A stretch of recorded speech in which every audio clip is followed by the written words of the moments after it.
Welcome to Pro Football's first 50 years, where we take the past and we bring it back to life.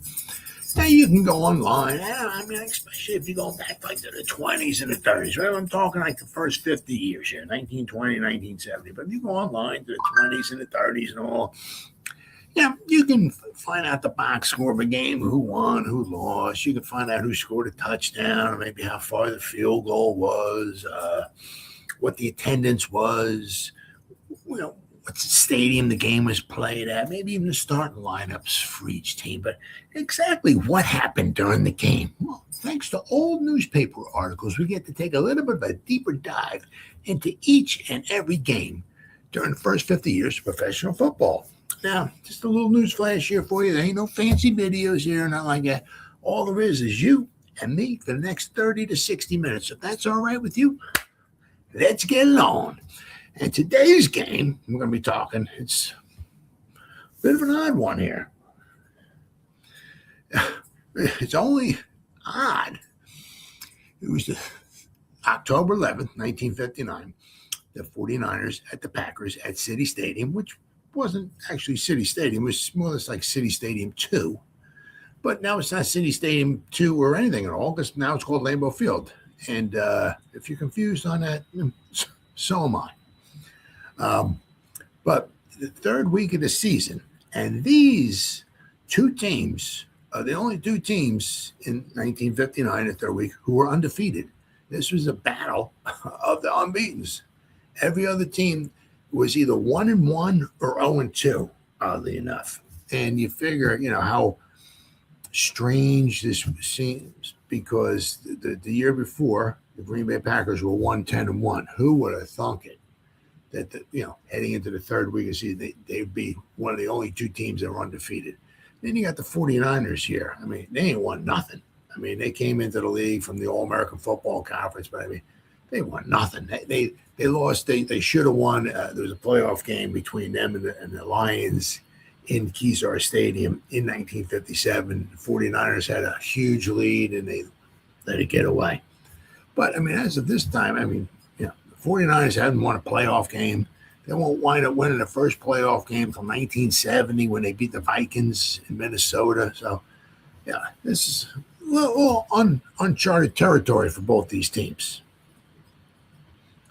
And interestingly enough, the 49ers, it was a very good season for them.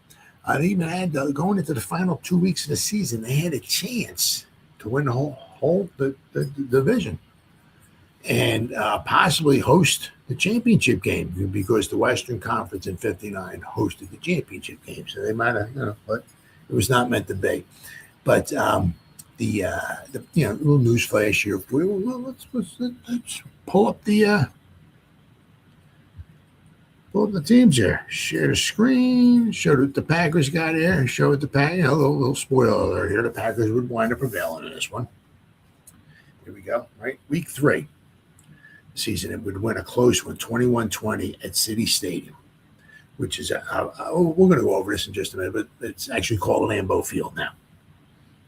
The Packers had a very successful preseason, exhibition season, whatever you want to call it. They were 4-2. Then they had very streaky 1959. You notice here, including obviously their last 2 preseason games. They won 5 in a row. Final 2 preseason games in their first 3 games of the regular season. So they won 5 in a row. Then they would lose 5 in a row. Then they would win their final 4 to finish with a record of 7-5. Good for third place. And it would be tied with the 7-5 49ers. Now, the 49ers going into the final 2 weeks of the season had a chance to win the division. All they had to do, of course, a little easier said than done, was beat at home, the soon-to-be NFL champion Baltimore Colts, which they did wind up doing. Let's see. As a matter of fact, they lost 2 times. They actually played the Colts 2 times within 3 weeks, and they got annihilated in both of them. They lost by what we got there. 79-28 in both games. So the Colts had their way. the Colts were definitely, without question, a better team than the 49ers. The 49ers, one of the problems the 49ers had quite often was their defense. It was not, the 49ers usually could put up some points. It was usually their defense, if anything, was going to let them down. And as you saw in these final few games here, they gave up 70 points in these final 2 weeks here. Because going into this final week, final 2 weeks, the Colts were 7-3. Wait. What were the Colts? Colts were 7-3 as well too. What? Yeah. Okay. But the 49ers. I'm talking 49ers. The 49ers were 7-3. The Colts were 7-3. 49ers were both 7-3. So whoever wound up winning this week 13 would have had the upper hand in the division. But after the Colts beat the 49ers 34-14, obviously the 49ers fell to 7-4. And then when the Packers wound up beating them the following week 36-14, the 49ers fell to 7-5. So they wound up tied with the Packers for third place. The Colts were 9-3. The Bears were 8-4. And the Packers, as well as the 49ers, were 7-5. So it was a very, very good division that year. Very good division. They've kind of fell apart. I mean, they lost the 49ers lost this one game 21-20 to the Packers. Other than that, I mean, they won 6 of their first 7 games. So had they won this game, they would have been 7-0. But as you see here, they kind of just fell apart. They lost a tough game here, Wrigley Field, where they held the Bears to only 14 points, but they were only able to score 3 points. And then, of course, they only scored 14 points against the Colts 2 different times, and then 14 points against the Packers, and they gave up a bunch of points. Between the Colts game here and, look at 70, they gave up 115, they gave up 135 points in the final 4 weeks. So, but this would be a very, very exciting game, as you saw with the Packers. This would be a battle for first place. The Packers would win; they would be 3-0. But as I said, after that, they would lose their next 5. So they go from 3-0 to the number 1 in the division to 3-5. The 49ers, the Packers were 4-2 in the exhibition season, but the 49ers were 2-4. As you see, they beat the Redskins and they beat the Browns, but they would lose to the Giants, the Rams, the Cardinals, and the Packers. So, all right, so let's go over. So the game is played at Lambeau Field. So let's go over Lambeau Field there. Wow, City Stadium, which was renamed Lambeau Field in 1965 after Curly Lambeau passed away. All right, your screen. Where we at here? All right, Wikipedia, Lambeau Field, or City Stadium, the new City Stadium as it was called. All right, Lambeau Field is an outdoor athletic stadium in Green Bay, Wisconsin, the home field of the Packers. It opened in 1957 as City Stadium, replacing the original City Stadium at Green Bay East High School as the Packers' home field. And formerly known as the new City Stadium for its first 8 seasons, it was renamed in August 1965 in memory of the Packers' founder, player, and longtime head coach Earl Curly Lambeau. Earl Curly Lambeau. I always keep saying Earl Curly Lambeau. I do apologize. I'm a moron. I can't help it. Who had died 2 months prior. With a seating capacity of 81,444 now, Lambeau Field is the second largest stadium in the NFL. Now, I'm not sure if those numbers have changed at all recently, but it is now the largest venue in the state of Wisconsin. The playing field at the stadium is a conventional north to south alignment and an elevation of 640 feet above sea level. Lambeau Field is the oldest continually operating NFL stadium. 2007, the Packers completed their 51st season at Lambeau, breaking the all-time NFL record set by the Bears at Wrigley Field from 1921 to 1970. While Soldier Field in Chicago is older, the Bears did not play their home games there until 1971, and the team did not play there during stadium renovations in 2002. Only the Red Sox at Fenway Park and the Chicago Cubs at Wrigley Field have longer active home field tenures in American professional sports.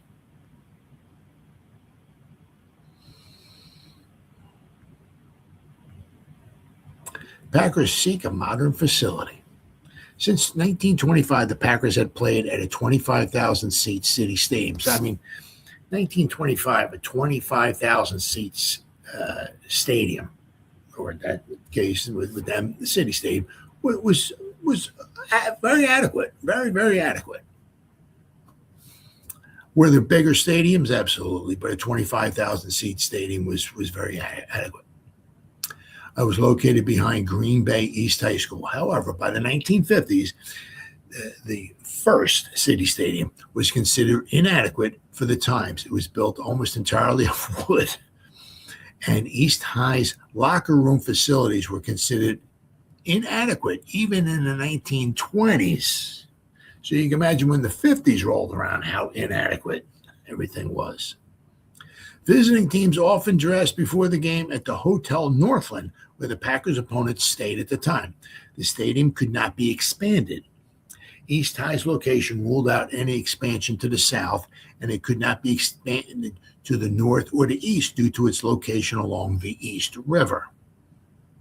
Officials in Milwaukee, 120 miles south, to the south, where the Packers had played a part of their schedule since 1933, knew that City Stadium was less than ideal as an NFL venue. They built Milwaukee County Stadium in 1953 in hopes of luring the Packers there full time.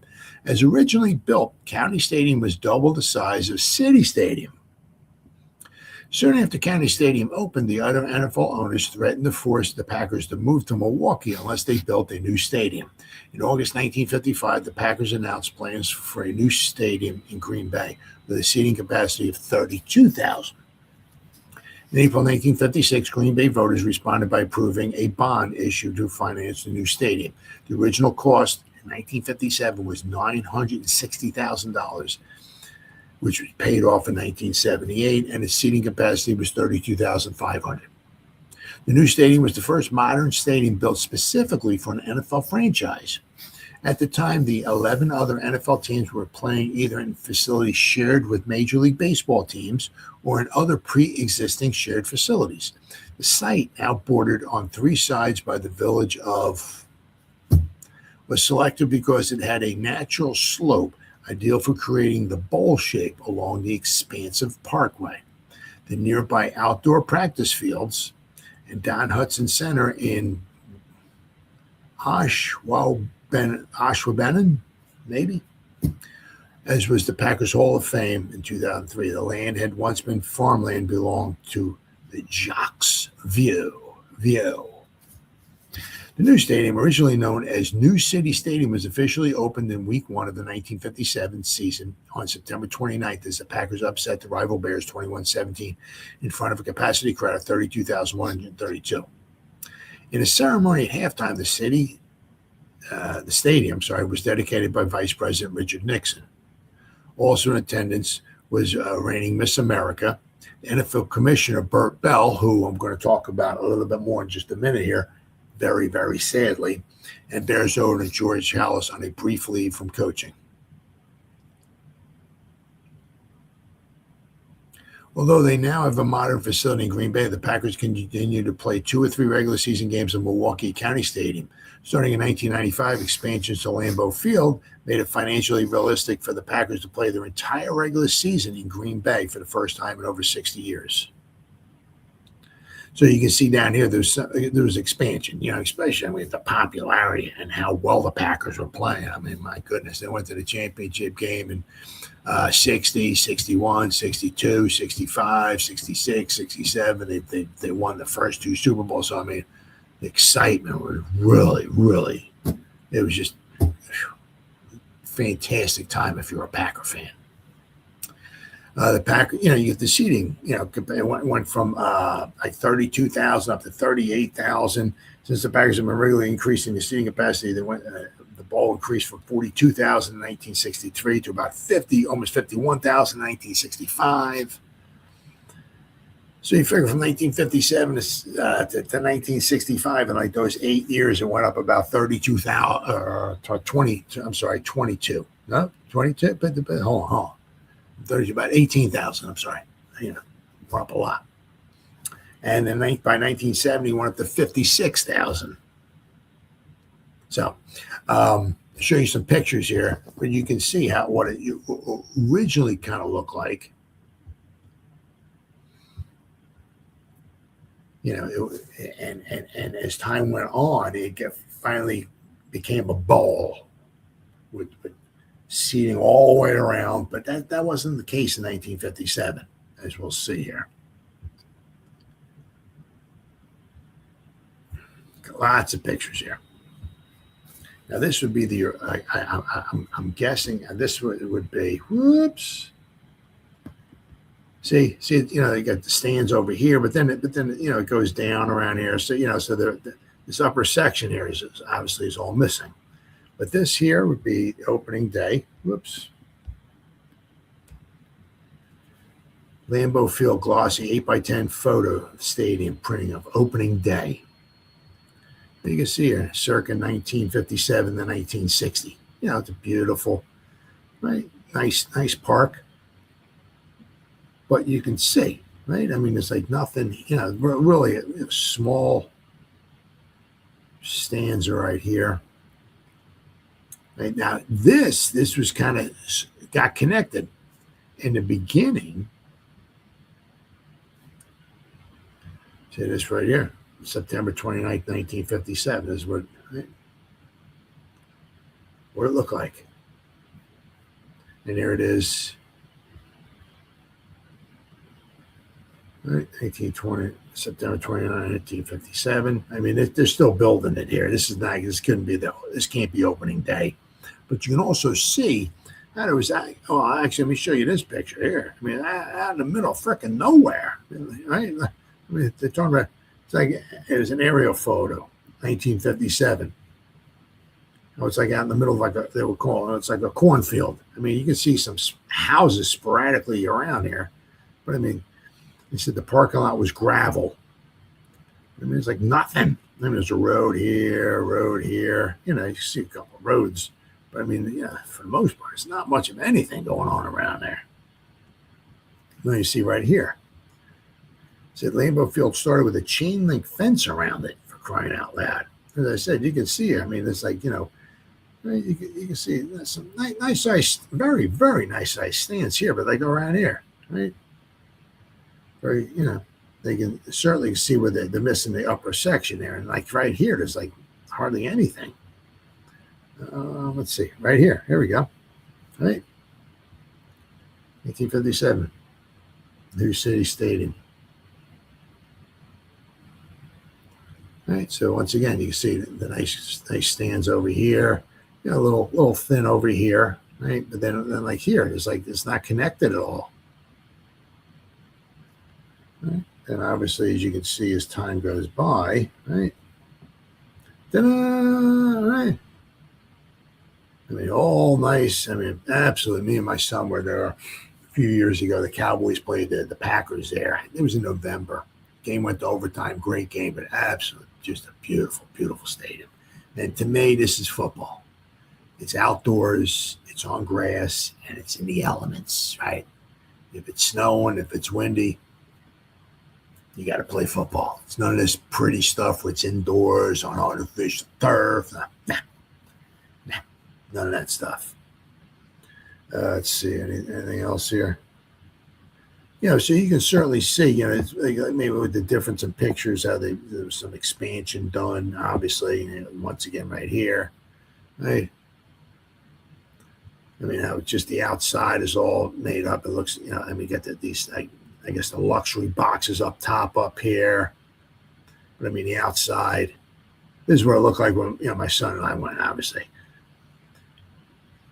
Yeah, actually, we didn't drive and park in there. We got an Uber somewhere out. We got dropped off on one of these streets out here. Might have been this street here. I don't know, but we got dropped off on the side of the road, and we walked to the stadium. I got a picture.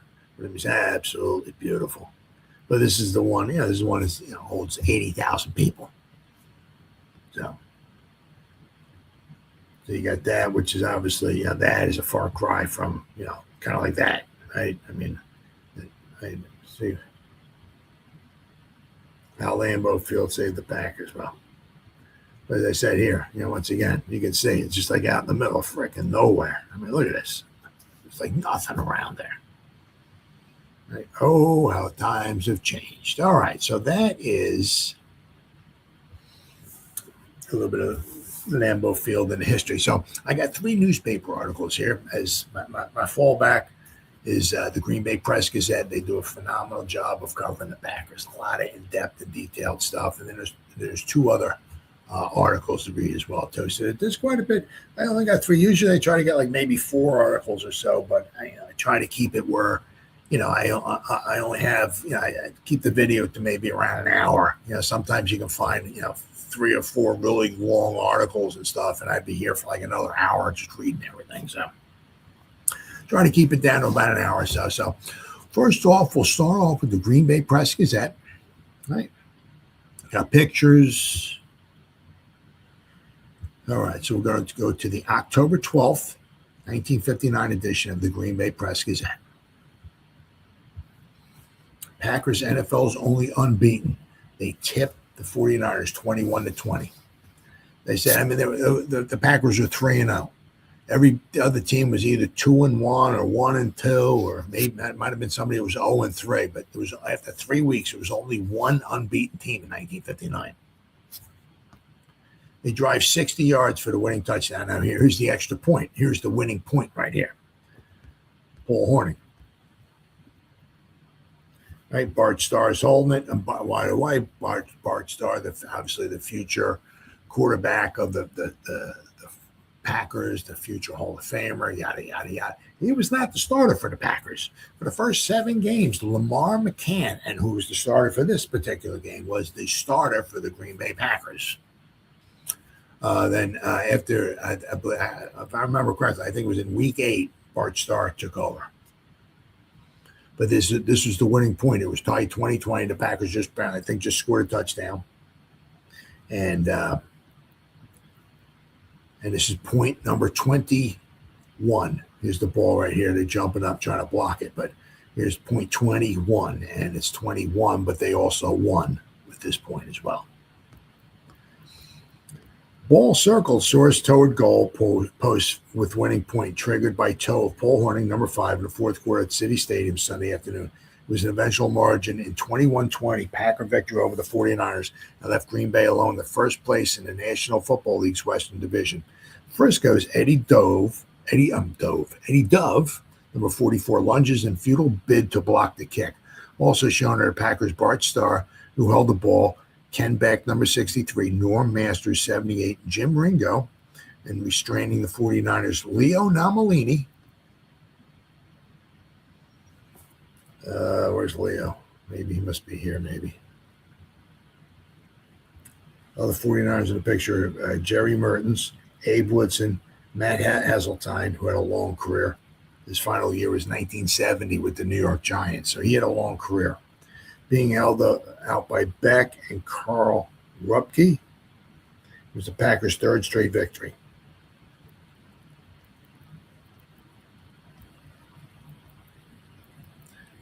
But let me go to this here first. Sadly, really sadly, Bert Bell, the NFL commissioner, was attending a game, had a heart attack, and passed away. Very, very sad. The Packer, here we go. 49 game before a 3rd straight sellout of 32,150 was more savage than the Bear and Lion battles. Both teams were keyed to the hilt. The defenses were wicked, tackling and blocking were brutal, forcing 7 fumbles and frequent player casualties. The Packers almost lost it on a break in the last minute. The 49ers recovered Lou Carpenter's fumble at midfield and drove in for what could have been a game-losing field goal. But the Pack stiffened in time, and Tommy Davis was short and wide of a field goal try from 37 yards. I mean, my goodness, with 106 left. 49er drive and field goal try brought on one of the biggest sweats in Packer history. Despite 37-degree weather and a raw west wind, the temperature was almost freezing. And it wasn't even the middle of October yet, and this was in Green Bay. It shows you how cold it gets there. October 12th, it was almost cold enough to snow. The crowd screamed madly at the miss and then started counting down while the Packers ran out the clock with the first down. It would have been a shame if the Packers had lost. The Packers scored their 3 touchdowns on 2 80-yard drives in the first 2 times they had their hands on the ball, and one of 60 yards that won the game early in the fourth quarter. The 49ers scored 10 points following a deep down breaks, a recovered fumble, and a punt setting off Davis's second field goal for a 14-6 score, and an interception of Lamar McCann's pass setting up the 49ers' first TD on Y.A. Tittle's 13-yard pass to Billy Wilson for a 14-13 count. And the 49ers only lead 20-14. Only lead 20-14 came on a 75-yard pass play from Tittle to R.C. Owens, on which Owens was allowed to go scot-free. That edge almost revived the 49ers into a wider lead, but the Packer defense came to the rescue. Bill Forrester smearing Tuttle for a 12-yard loss on the last play of the third period, and Dave Hanner recovering Joe Perry's fumble on the Packers' 40 on the first play of the fourth. From that spot, the Packers scored in 10 plays, traveling about 75 yards because of a 15-yard holding penalty on the Pack. McCann found Gary Knafelk in a crucial drive. He hurled successive 15 and 12-yard passes to Gary to the 49er 12. 4 plays later, on third down and 12 situation, McCann winged a strike to Knafelk's arms in the end zone to tie the game at 20 up. Now it was Paul Hornung's turn to put the Pack ahead. The pass back from previously injured Jim Ringo, the set down by Bart Starr, the blocking up front, and Hornung's boot were all perfect for the precious lead with 3:15 gone in the period. Hornung came back from the dead, as it were. Golden Boy was out cold and kicking and seemingly ready for a ride in a waiting stretcher on the third play of the winning TD drive. But presto, he revived and returned to play. Wow. Paul was a wonderful workhorse, with Jim Taylor missing the entire game due to burns on his hand and foot. Wow. Hornung carried 28 times, 138 yards for an average of 4.9, made an unbelievable catch for an 8-yard pass from McCann on the last play of the first quarter, and then on the first play of the second period, scampered 8 yards for a touchdown. He finished with 9 points. Carpenter, despite 2 fumbles, shifted the fullback from his right halfback spot and lugged 17 times for 62 yards. He blocked beautifully from McCann passing and on runs. The Packers ripped off 284 yards rushing.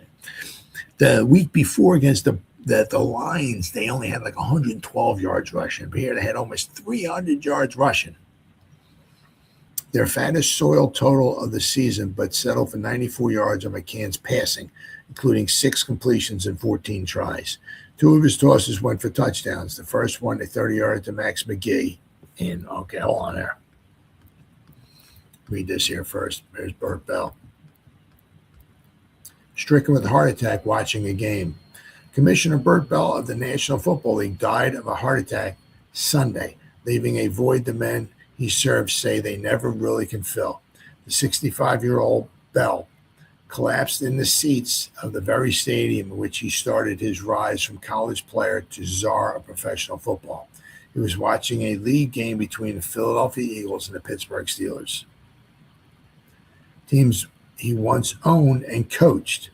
He was pronounced dead 10 minutes later in University Hospital, a stone's throw from Franklin Field, where thousands once cheered him as a Penn football captain.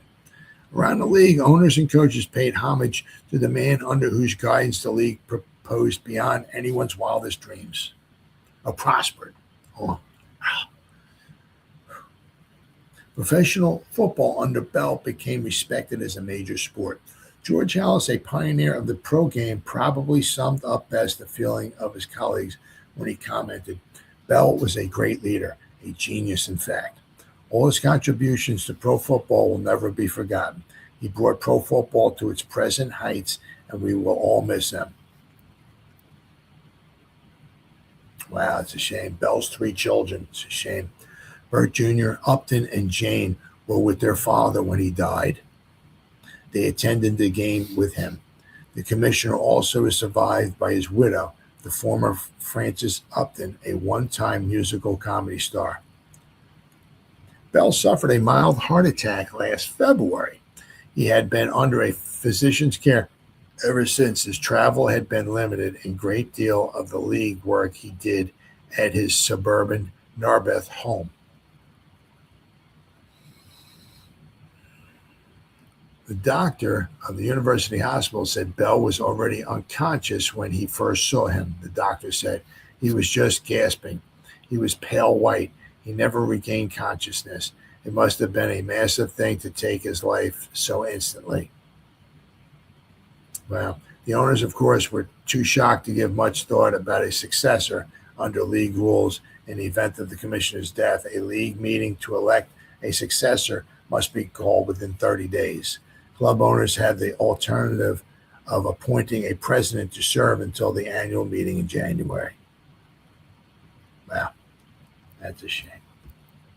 All right, so page 22, column 7, but there's also, let's see here.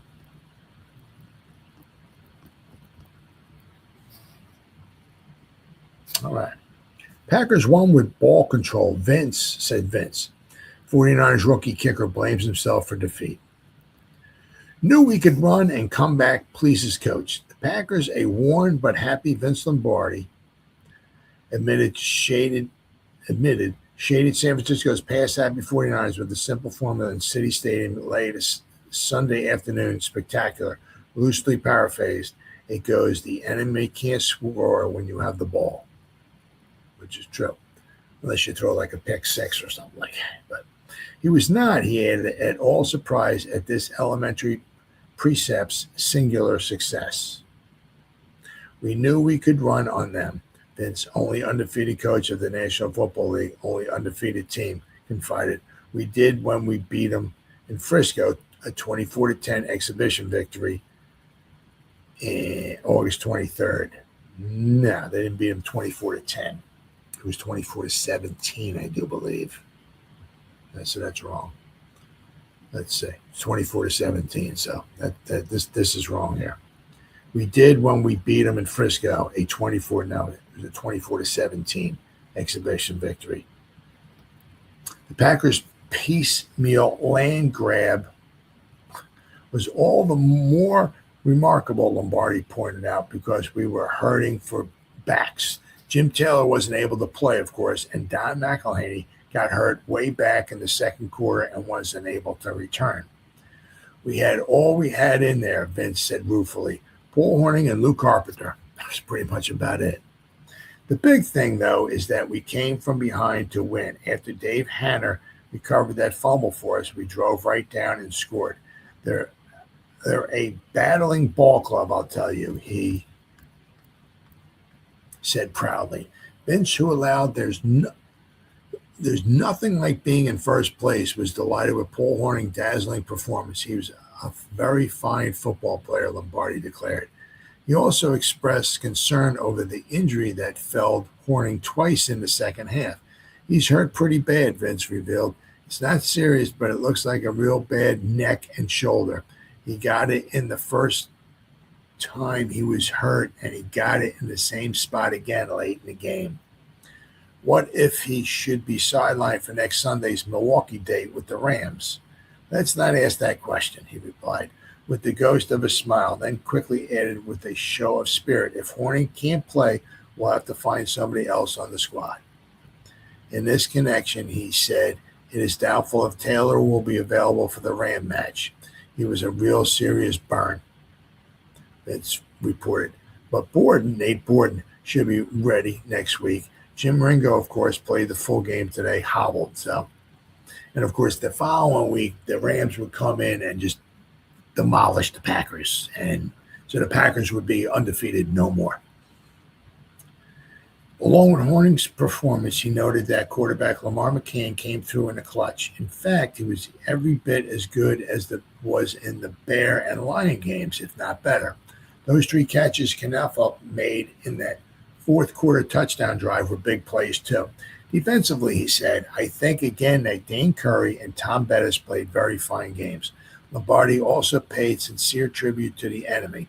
That's a fine offensive football team. There aren't many better than that one. Turning to the statistics, he noted we gained 284 yards rushing. That's pretty good, Vince added with a smile. Running down the individual figures, 138 yards in 28 carries for Horning. Carpenter had 62 yards and 17 carries. McElhaney had 39 yards and 4 carries. And look here, McCann even had 45 yards. Now, there's two McElhaneys. One is, of course, the future Hall of Famer McElhaney, who played for the 49ers, and then there's this McElhaney here who played for the Packers. At this point, business manager Jack Vaniasi,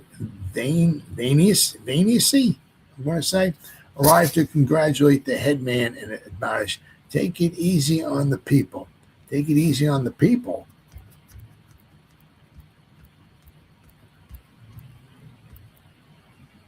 But take it easy on the people.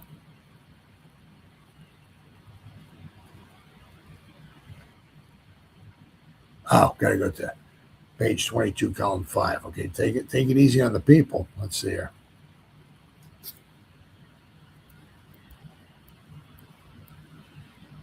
Nope.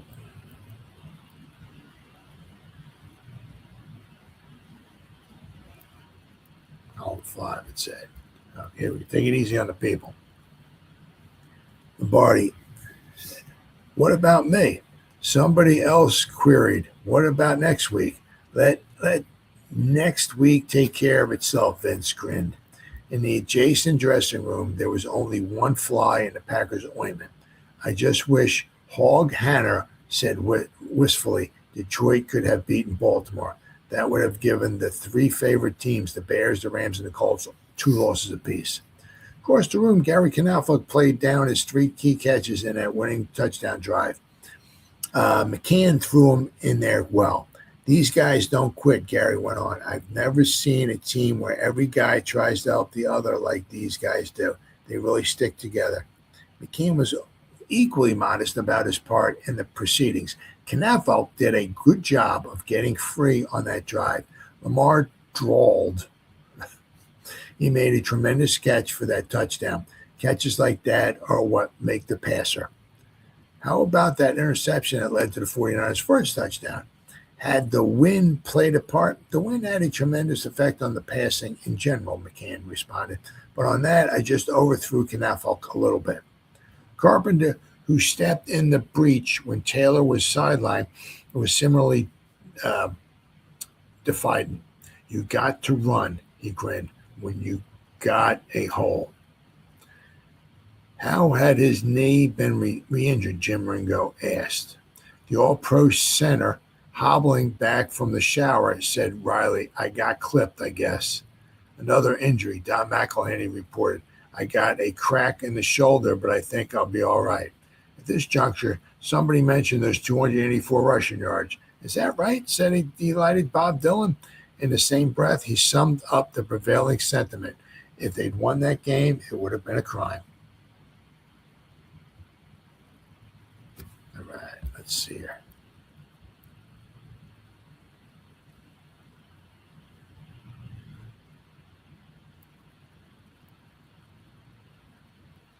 Packers are the only unbeaten team in pro football, and it's a fabulous development. Our forces become the marvel and envy of the entire National Football League by edging San Francisco's fearsome 49ers 21-20 in a bitterly fought struggle at City Stadium Sunday afternoon. A natural underdog because of its size, Green Bay thus became the sentimental darling of the league by producing an early season comeback that is virtually unparalleled for a team everybody rated last. The Packers were the worst team in pro football last year with a 1-10-1 record. Today, they're the best at 3-0. Packers haven't launched a season with 3 straight victories since 1944. And that year they won the championship. They beat the Giants 14-7. that year. And that was Green Bay's last championship, 1944. The new Packers under Vince Lombardi have won 5 straight, including the last 2 exhibition games.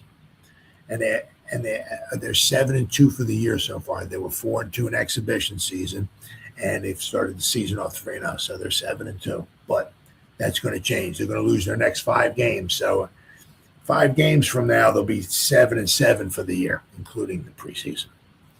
Packers are now in that catch-us position. They'll make their first defense of their lofty position against the revitalized Los Angeles Rams to Milwaukee next Sunday. The Rams whipped the Bears 28-21 yesterday. Now, interestingly enough, the Rams wound up being one of the worst teams in the league, 1959. So for them to come into Green Bay and whip the Packers, I think they're going to beat them up really good, is rather shocking.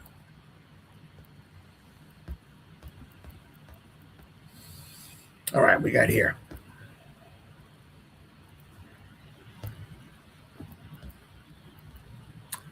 Blonde crew cut Tommy Davis, the San Francisco 49ers rookie kicking specialist, was a most unhappy fella at dusk Sunday afternoon. The 6-foot-tall, 200-pound Louisiana State alumni blamed himself for the Gold Diggers' defeat, hanging his head over missing an 11th-hour field goal attempt, a contretemps, which came with only 1:06 remaining and sealed a 21-20 Packer victory. Davis had no alibis.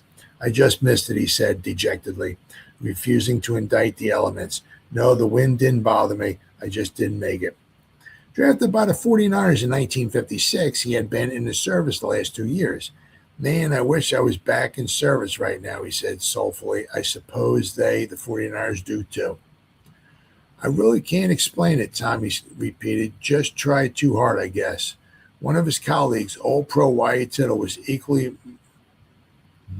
morose, but not as dispirited. They were tough, the balding veteran declared, simultaneously warning, but we get them one more time on the coast.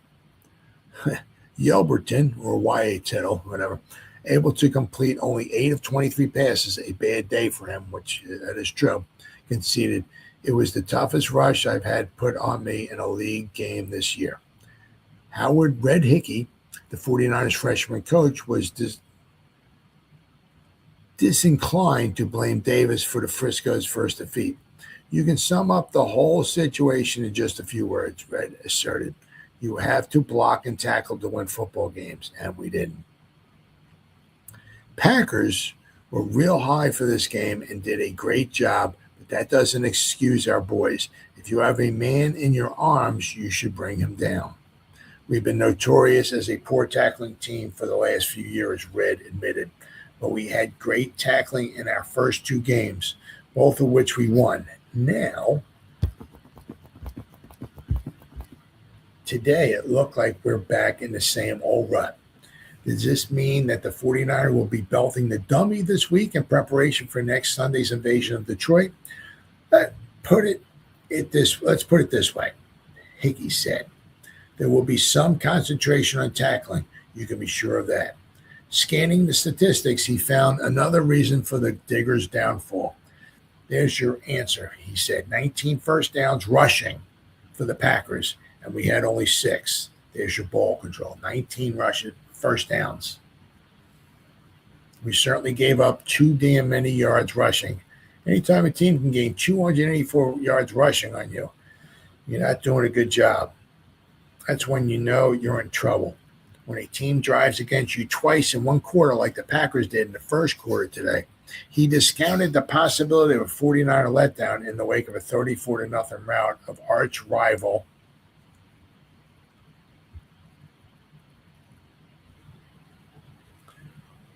Los Angeles a week earlier.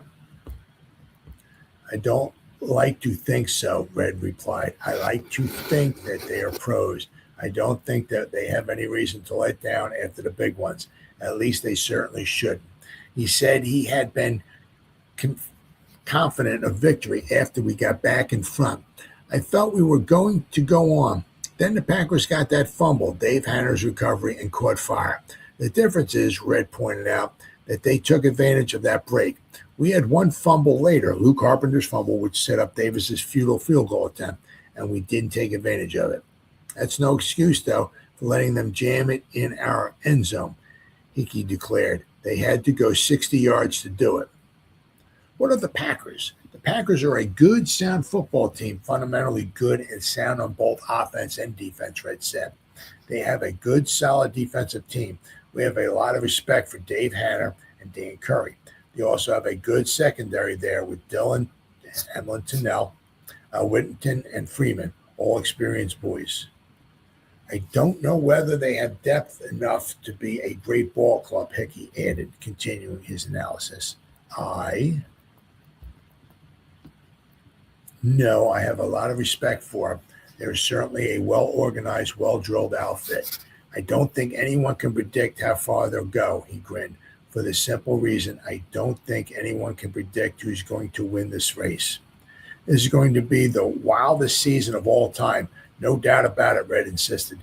You've got to be out there every Sunday with all you've got and a little bit more, or anybody can beat you. Just any given Sunday. Absolutely true. Now here,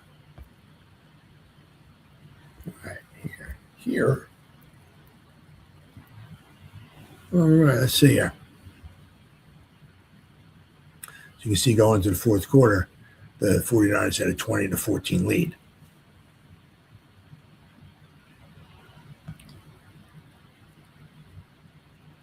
Here's the scoring plays. Here's the statistics. The 25 first downs, 19 rushing first downs. Whew, that's a lot.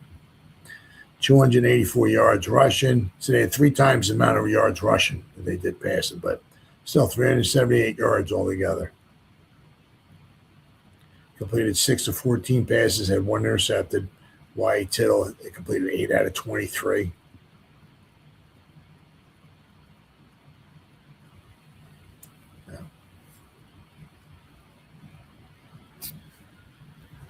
Smith for the 49ers gained 80 yards in 19 attempts. Joe Perry, 40 yards. Warren gained 130 on 28 attempts. So he was the workhorse this week. Usually prior it was Taylor. And here you go, McCann. Lamar McCann was the quarterback starting. I mean, Y. Tittle, all right, had a bad game, 8 out of 23. But McCann, he was 6 out of 14 for 94 yards.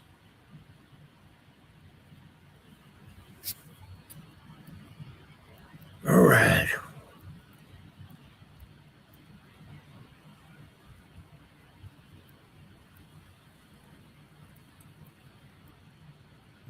Packers won. All right, let's see. We got to finish this off here. Packers pack tips 49ers 21-20. Grab NFL Western top. And what do we got here?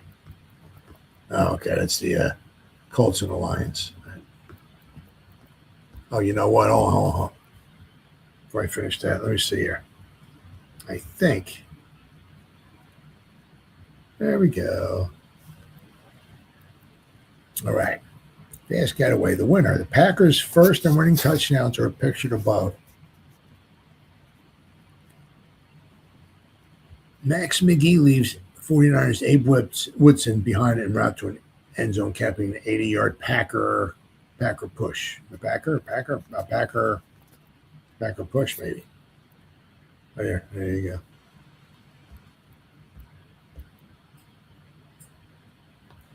All right.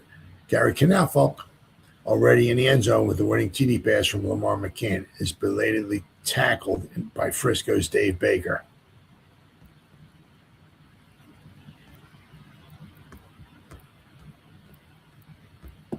Oops. Frisco's first. Tommy Davis kicks first of 2 field goals to put the 49ers on the scoreboard in the first quarter. Ball was held by John Brody.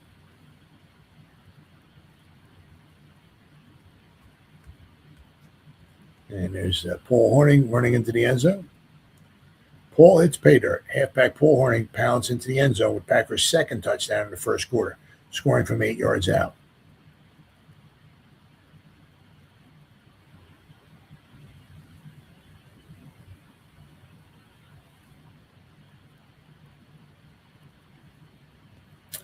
A minute. We got here. Going. San Francisco's R.C. Owens is en route to a touchdown with the Packers' Jesse Whittington in hot futile pursuit. That shot 49ers into a 20-14 lead. A pass and run play from Tittle covered 75 yards. Wow. Jeez. All right, what we got? Packers' Dan Curry gets headlock on San Francisco's Joe Perry in breaking up a screen pass thrown by Wade Tittle from the 49er 25 late in the fourth quarter.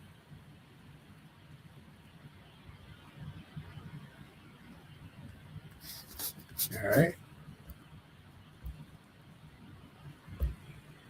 Hazy hero. Paul Hornung, very weary and dazed, is helped from field by Packer trainer Carl Bud Jorgensen, right, and his son Jerry Jorgensen.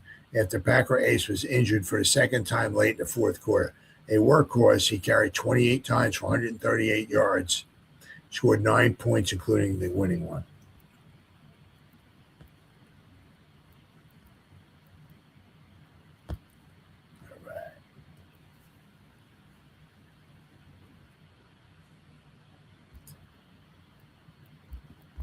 Okay, so we got here.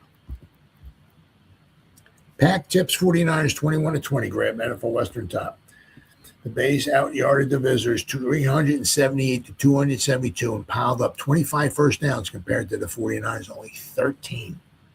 49ers made 125 of their aerial yards in the last half, although 75 of it came on the Owens TD. Packers were handicapped with injuries. Don McElhaney was hurt in the second quarter, and when Hornung was injured, the Bays almost ran out of running backs. Bob Dylan was shaken up and missed the third quarter. Johnny Simak filling in. Ringo hurt his ankle and missed some action in favor of Bob Skoronski. Jim Temp worked in injured Nate Borden's position, and he made 3 tackles and 3 key rushes. Packers received the opening kickoff and zipped 80 yards in 8 plays for a 7-0 lead. On the first 3 plays, McCann ran 19 yards, Carpenter 10, and Hornung 14 to the 49ers 37. 5 plays later, McGee made a stretching catch of McCann's toss in the end zone for the touchdown. Hornung converted for a 7-0 lead. 49ers zoomed right back, rolling up 3 first downs before the Bay defense stiffened to score a field goal. Davis hitting from 28 yards out. It was 7-3 at 9:13. Now it was the Packers' turn again. On the first 4 plays, Hornung and Carpenter made 22 yards. McElhaney was trapped at the line of scrimmage, but then broke loose and reeled off 20 yards to the 49er 38. Hornung figured in 6 of the next 8 plays, running wide to his right for the TD behind good blocks by Knaffel and Jerry Kramer. Hornung made the extra point, but the Bays were holding, so he converted from 24 yards out for a 14-3 lead at 5 seconds of the second period. Bettis, Forrester, and Curry started giving Tittle fits when they're rushing in to force 2 punts. On the second, however, Carpenter fumbled, and John Witten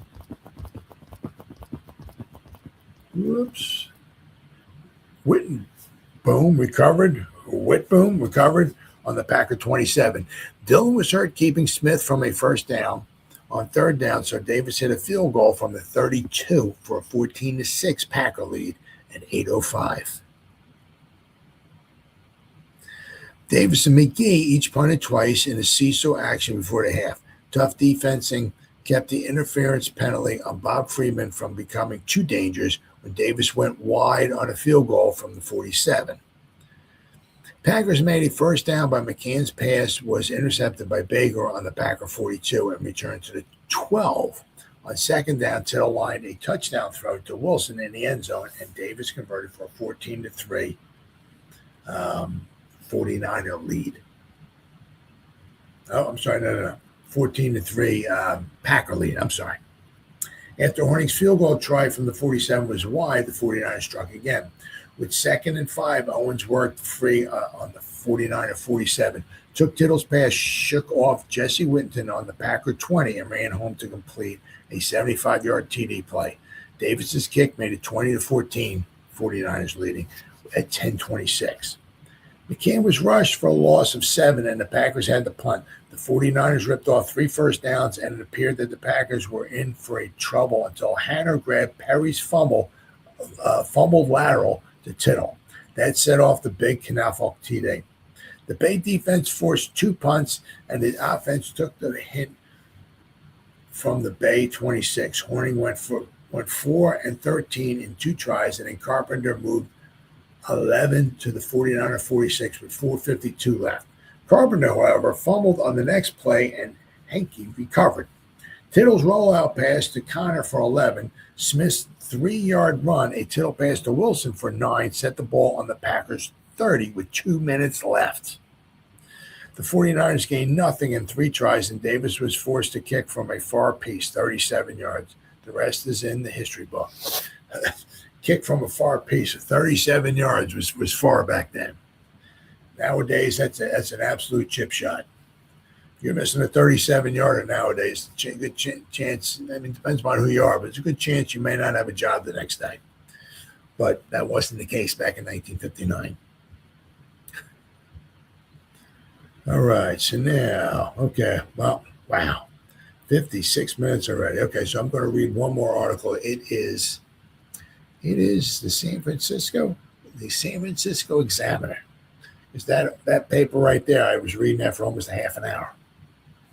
Right, so let's go here. Share screen. The October 12th, 1959 edition of the San Francisco Examiner. This kind of has like the San Francisco flavor to it, right? The San Francisco side of the story.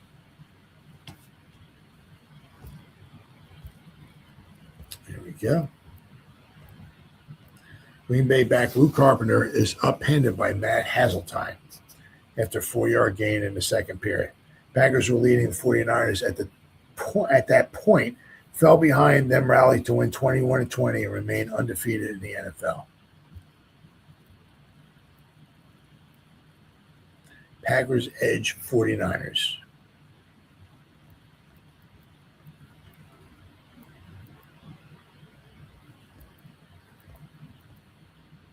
City Stadium, Green Bay, Wisconsin, October 11th. The San Francisco 49ers played with fire today and got burned. With a victory seemingly under lock and key after a long uphill pull, they tried to be cute, and the price was a 21-20 loss to the Green Bay Packers before a sellout crowd of 32,150 sitting in a narrow, freezing 37-degree weather. I mean, 30, it's almost freezing, and it's like halfway through October. I mean, it's going to show you how cold it can get in Green Bay. At that, the decision hung in the balance until rookie Tommy Davis' 37-yard field goal attempt for the 49ers with 1 minute and 6 seconds remaining plunked dead like a lead balloon at the goal line, well short of the target. So it was short. He tried a 37-yard. I mean, it's 37 yards now. I mean, they're launching them. The balls are going to go like 60 yards. And back then, he tried a 37-yard field goal and it wound up sometimes being short. Whew. Then it was just a matter of the Fighting Packers running out the clock to establish themselves as professional football's only undefeated team with 3 straight triumphs in the Western Conference campaigning, while dropping the 49ers to a 2-1 standing. Frankly, the team that could win only one league game all of last season deserved to come out on ahead and against the 49ers, who had beaten them 6 straight times since 1955. Wow. The statistics alone will prove that 378 offensive yards to San Francisco's only 272. Further, the play-by-play will show that the 49ers, anything but the sharp defenders they were last week against the Rams, got almost all of the big breaks. Now, the week before, the 49ers beat the Rams. The following week, The Rams are going to go on the road and play the Packers and annihilate the Packers, who just beat the 49ers, who just beat the week before, just beat the Rams. Just goes to show you any given Sunday, right? The second of Davis's 2 field goals and the first of the 49er pair of touchdowns. 49ers pair of touchdowns were showered with good fortune. Most of all, the Packers showed their courageous stripe when they drove 60 yards not too far into the final period to score.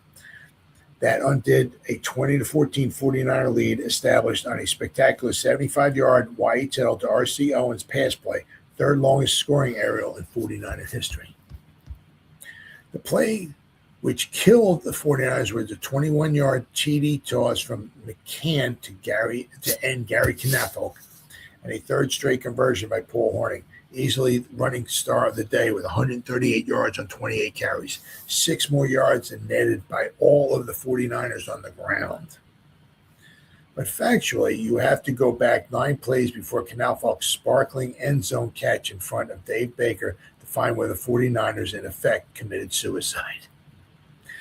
That was just after Tittle had hurled mightily and Owens had galloped brilliantly to put the San Francisco ahead for the first time, 20-14, on a play that was just 3 yards short of Tittle's all-time record throw to Carroll Hardy against Detroit in 1955.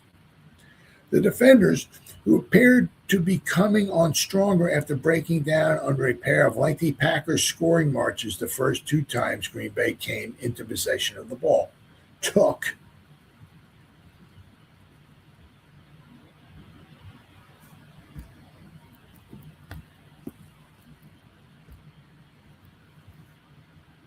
Oops.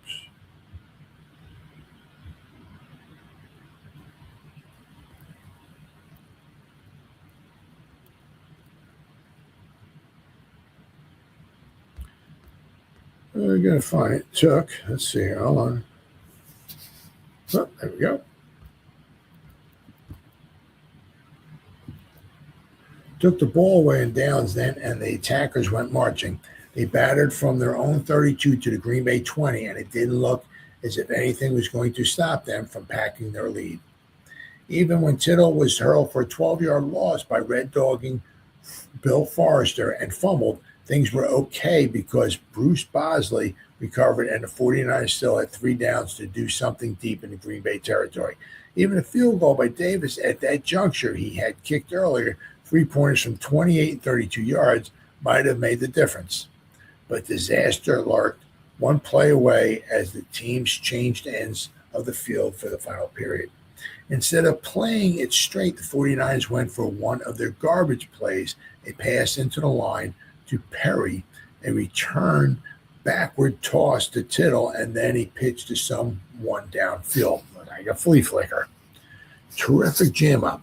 The first part, Tittle to Perry, went off according to schedule. However, when Joe attempted to get the ball back to Y.E. Tittle, there was a terrific jam up, and the ball, instead of landing in Tittle's outstretched fingers, followed a low trajectory, bounced in front of the 49er captain, and rolled free. Tittle was easily brushed away by the onrushing Packers, and Dave Hanner, Green Bay's 8-year veteran tackle from Red Hickey's old school, Arkansas, wrapped his 266 pounds around the hide. Aha! That's all the Packers needed. Starting from their own 40, McCann, the one-time Chicago Cardinals, shredded the 49ers defense to bits. Brutal blow. He passed to Max McGee for 10 and then sought out Knafelk, who up to this point hadn't caught a single pass. McCann hit the ex-Coloradan for 15. He had worked the identical out in pattern, to put the ball in the 49ers 19. Here on second down, the Packers were dealt a brutal blow. They were penalized 15 yards for holding, back to the 49ers 35. McCann dropped back to pass and seemed to be buried under an avalanche of rushing 49ers. But the 200-pound quarterback, who has been the spark of Green Bay's resurgence, sprung the trap, sidestepped nimbly, and ripped off 14 yards before Baker slammed him out of bounds.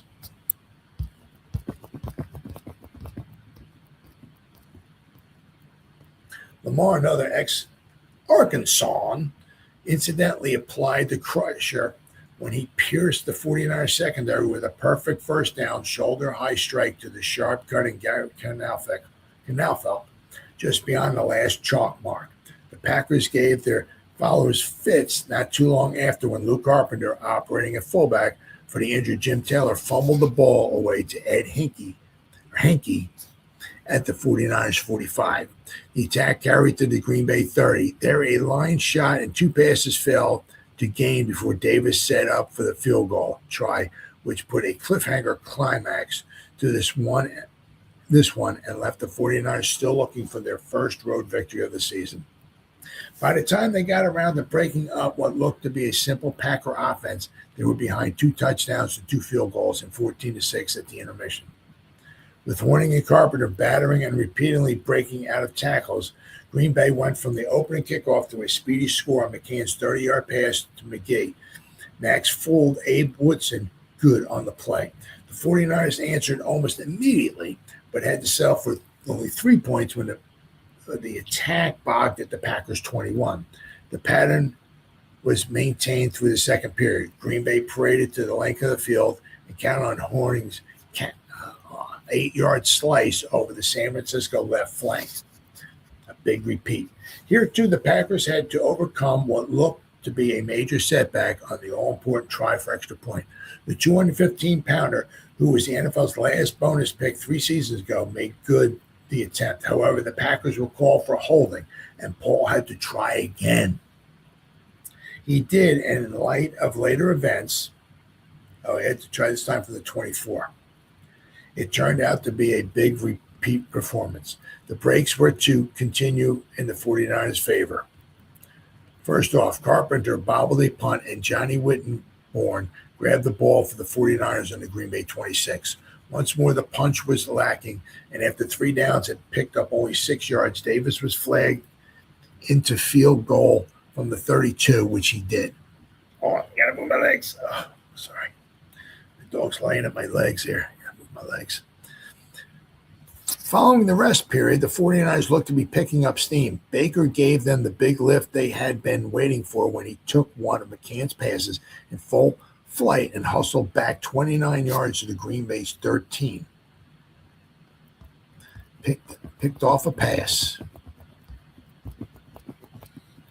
Oops, way up here. This time the 49ers were not wanting. After Perry lost one, Tittle was provided great protection and rifled a 14-yard touchdown pass to Billy Wilson. The surge was on after Davis converted to bring the 49ers to within 1 point at 14-13. It reached a climax on a 3rd down play from San Francisco's 25. Tittle made it as if to throw short, which served to succor Green Bay's defenders. Meanwhile, Owens, with ever-lengthening strides, was racing far downfield. Y.A. Tittle cuts loose. At the last possible second, Tittle cut loose. Only a man with abnormal reach, such as Owens has, could have gotten under the ball as R.C. did at the 49er 48. Not the fastest man in the world, Owens took off with only Jesse Whittington having a chance to cut him off. About the time their pass crossed near the Green Bay 25, R.C. did a fancy little reverse step and was gone in one direction with Whittington flying in the other. There are only 3 longer pass plays. Tittle to Hardy, 78. Tittle to Hugh McElhaney, 77. And Tittle to Wilson at 77 in the 49er record book. Notice they all have Y.A. Tittle throwing the ball. But the one today looked to be the biggest of all because with Davis' conversion, the 49ers were in front 20-14, and it was a matter of holding on for a little more than 10 minutes. Besides, everything was going great guns. The start of the 49ers closing ill-fated drive, the Packers' all-pro offensive center was banged up and had to be taken off the field. At the beginning of what was to prove Green Bay's winning march, Horning, the balance wheel of the Packer attack, was so severely shaken up they rushed out of a stretcher for him. But he got up, a bit rocky to be sure, waved off a substitute, and while he was to do no more running of note, was a key figure in the protection McCann needed to cut down the 49ers with his aerial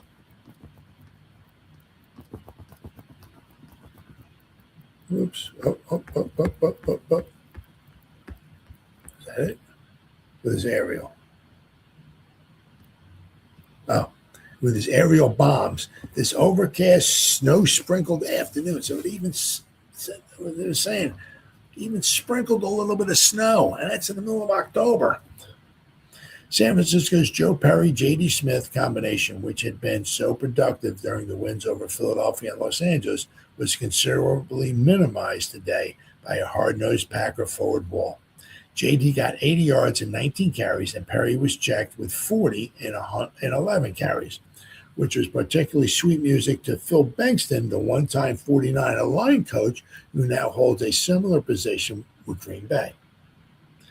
The same charging lineman made it a rough afternoon on Tittle, who was able to complete only 8 of 23 passes. The 49ers will move on to Milwaukee and the St. Francis Seminary training camp to rebuild morale for next Sunday's meeting with the Detroit Lions. Let's see here. I'll tell you. Only 2 papers, and I was reading it for about 50 minutes. A lot of information there. A lot of information packed in there. But as you can see, I mean, both teams had chances. The 49ers had a chance, but somehow the 37-yard field goal, the 49ers had the chance to win. Somehow fell short. Obviously, turnovers had a lot to do in this game. Some big plays. But the Packers running game, 284 yards rushing, was just too much. But things are going to start going a little bit different for both these teams for the rest of the season, although they were both wind up 7-5. In the first 7 games, this was the only loss for the 49ers, so they would be 6-1 at one particular point. Now, had they won this game, they would have been possibly like 7-0 to start the season, but the 49ers would start 6-1, then they would lose 4 their final 5 to finish at 7-5. The Packers started 3-0. They would wind up losing the next 5 games, and then win the final 4, and they would finish at 7-5. Tied with the 49ers. As I said, the Western Division had a very strong division. The Colts, who would wind up winning the overall championship in 1959, was 9-3. The Bears were in second place. They were 8-4, and the 49ers and the Packers were both finished tied for third with records of 7-5. So that's the way it was on this date, October 11th, 1959, as the San Francisco 49ers went into Green Bay to play the Packers at City Stadium in pro football's first 50 years. Thanks for watching, and I'll see you next time.